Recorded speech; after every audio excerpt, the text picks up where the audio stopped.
Locker કૌભાંડમાં ખુલાસો થયો। સંચાલક પિતા પુત્ર સહિત 4 સામે ફરિયાદ દાખલ થઈ। લોકર તોડી ₹2.67 કરોડનું સોનું ગાયબ કરવામાં આવ્યું। 6 ગ્રાહકોના 206 તોલા દાગીનાની ચોરી થઈ। ચોરીના પગલે ગ્રાહકોમાં ભારે દોડધામ મચી છે। પોલીસે કૌભાંડના મુખ્ય આરોપીઓની ધરપકડ કરી।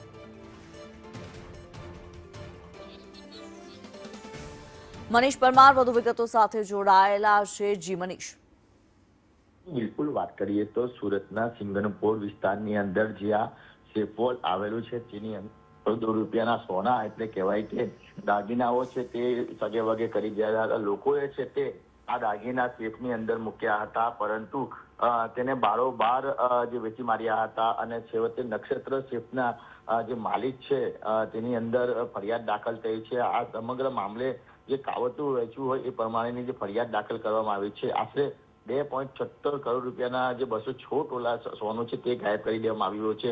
માલિક મહેશ દિયોરા, પુત્ર હર્ષ અને હરકૃષ્ણ તેમજ લોકર બ્રોકર મણીલાલ સામે ગુનો દાખલ કરવામાં આવ્યો છે અને તેમને અત્યારે ધરપકડ પર કરી લેવામાં આવી છે। એટલે જે કહેવાય કે સૌથી સુરક્ષિત માનીને જે લોકો સેફની અંદર રૂપિયા અને દાગીના મૂકતા હોય છે તે જ સેફ માલિક દ્વારા આ પ્રકારનું કૃત્ય કરવામાં આવ્યું છે, જે લોકોના પગ નીચેથી જમીન સરકી ગઈ છે।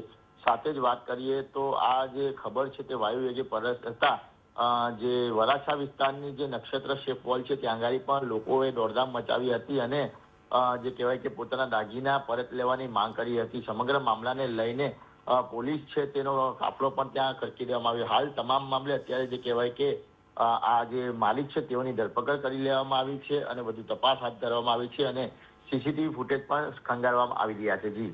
જી ધન્યવાદ મનીષ આ માહિતી માટે।